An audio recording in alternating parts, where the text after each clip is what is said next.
chance. Deflection, and that ball gets deflected onto the net. So Jigawa Boys takes the lead here against Focal Point of Kwara. Great one for them. Good pass there, busy third man. Now he's open, can he take the shot in goal?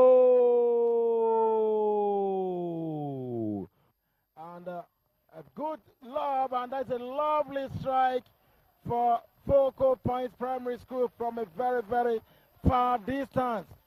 What a beautiful goal. And a good shot from afar, and it's a lovely goal by Jesse, number 7 again, Rana Mohammed. As it was in the beginning when he equalized, so it has been firing that one from close to the halfway line. Free kick situation is a long one, and it's a goal! Good drive from that player, and they have their first goal. Good drive from the player. Good goal! Goal there scored by Anambra and Raymond. It's 2-0. That means more difficult now for particularly Team Ogun. They wanted to level up, they wanted to equalize, but as it is, it's double goals now for Team Anambra. Referee signals time to play. Good strike, and it's in the back of the net. It's a goal. Good strike by that player, and it's 1-0.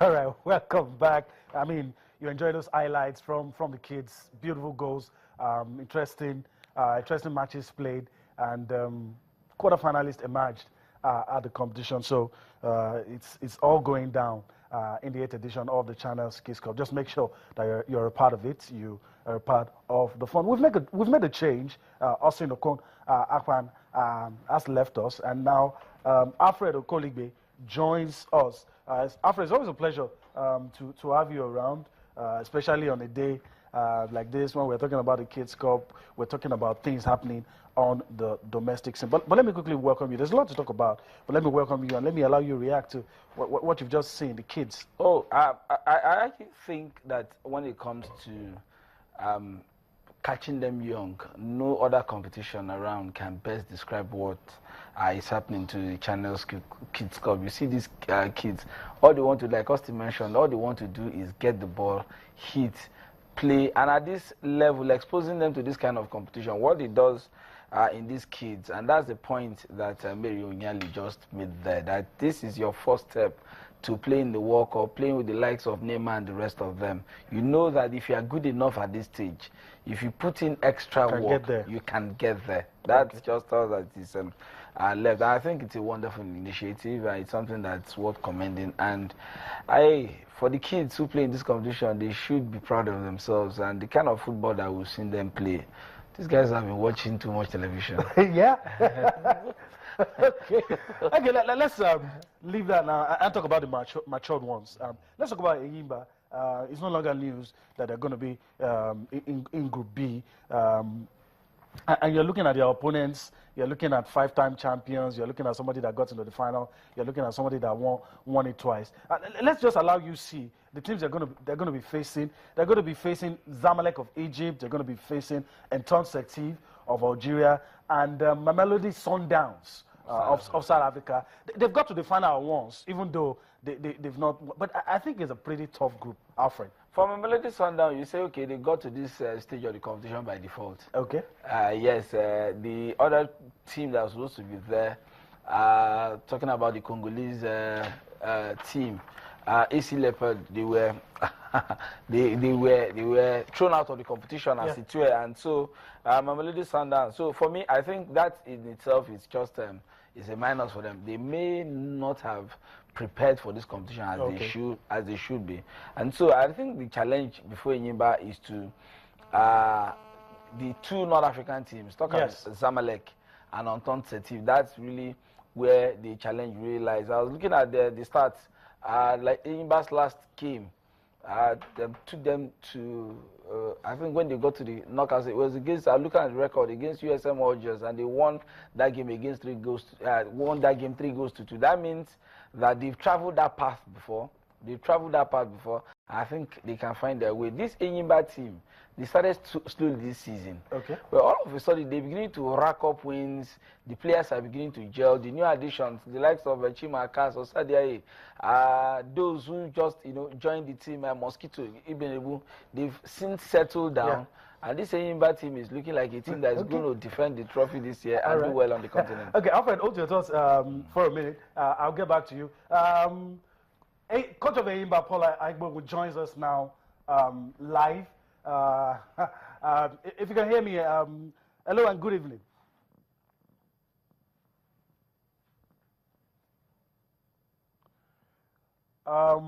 Okay. Hello, Paul. Can you hear me? Okay, let's move on. I wanted to ask him because I wanted him to react to this, but I've got your own reaction. You talked about how Enyimba started slowly. That their experience in the CAF Champions League, the last one, was a scary one. And you talked about North Africans. So I'm going to ask you if you think that they are better equipped to handle the pressure, because it's an extra pressure, playing against organized teams like you have in North Africa. I think like I said, they've passed this route before. And the setup in Enyimba, everybody knows that when it comes to Enyimba, the setup in Enyimba is not like... it's not like any other club in the land. They have a system where if they want to travel on the continent, they have a way of, going to, like the Egyptians, scouting their venues, going to where they are playing, mastering the place, ordering their logistics, because that's key. I've had the opportunity of traveling with, say, Rangers to an African continental, is it CAF Confederations Cup game here? In Ghana, you got there, and the hotel they gave you, that you are deliberately programmed to. It's more than the game on the There's field. no plan B. Okay. You cannot catch any back on that. Okay. You cannot. There's always a plan B for everything. All right. The scout for their hotel, they know where they want to stay. They know what they want to do. And what happened in the last game is against Etoile du Sahel. Something that it was a big struggle. But at the end of the day, they overcame that. So I think this Enyimba team is good to do. All right. Let's listen to the man. Earlier, I'm told that Paul Aigbo is on the line now. Hello and good evening. Hi, good evening. Okay, Coach. It's good to hear your voice. And I must say, I don't envy you right now. But let's get your reaction to the draw. Tell us what you know about the teams and how you think your team will fare against some of these well-organized teams. No, I think when you get to this stage of the competition, there's no weak teams, and there's and I think at this point you just plan for any team that comes along, and I think it's a lot of times it's better it can work out a bit better to get the teams that you can really find out more information about and that you know more about. So if you look at the group that we're in, they're all very well known teams, and so there are teams that we should be able to find enough information on. So I don't see that as a disadvantage really. I think also those other teams will be worried about the Enyimba also. Okay, Coach. I had to bring this up, but a lot of us got scared the last time you were on the continent. It was real scary. And I'm going to ask you, what do you think your team can do to ensure that things like that, leaving it close? Although it's a scenario, it could always happen in a game of football, but to ensure that when you have an advantage, imagine as wide as 3, you're able to just wrap up a game. No, I think anybody who was looking at that was being very, very naive. I think I studied Etoile before we went there, and if you look at the previous results of Etoile, I think up until we went there, Etoile had gone 28 games unbeaten at home, with the least score being 2-0. In 2015, the Confederation Cup, they played Zamalek in Egypt. They beat the team. I think they beat the different team beat them 2-0, I think, at home. And they came back to Tunisia and beat them 5-1. So I knew it was going to be tough, and I knew that the game had to be won at home. The only thing is that I was hoping that along the way we'll be able to score a goal to make it very, very difficult for them, but that wasn't the case. But I think also we had a lot of young players playing. Some of our players playing in the first game of that magnitude. And I think that has been a very, very, very valuable experience for them. So. Okay, let me also ask you this one. How would you rate your performance in the league after 19 matches? It was a slow and steady climb, but you surprised most of us with the way you've turned around the results. Without blowing your trumpets, talk to us about your review of your team's performance. You've played 15 matches. Are you satisfied with what your team has been able to do so far? To an extent, yes. I think everybody was. I think again, people were not looking at the reality of what was on ground. I think a lot of people were saying that the Inter had a slow start, but in reality, at one point we had 5 games in hand. So it wasn't a major worry. And also, they forgot that it was a team that brought in a few new players. Myself, coming in as a new coach, it takes time to get the team organized and play the way you want them to play. But I knew, and I hope that once we got ourselves organized, that we will be able to climb the league and stick it. And people have to realize that the league is not won in the first stanza. You don't win the league anywhere in the world in the first stanza. What you really need to ensure is that you stay among the pack that is chasing the league. And then with a strong team and a strong squad, then hopefully, by the grace of God, you can push as far as you can. Okay, since you talk about your squad, let me quickly ask you this. Are you thinking of recruiting more players? You're going to be campaigning across 3 fronts. So are you satisfied with players you have? Are you thinking of recruiting more? Are you thinking of letting some go? No, it's a situation where before we brought the players in, we evaluated the players that came in. It wasn't just done by luck.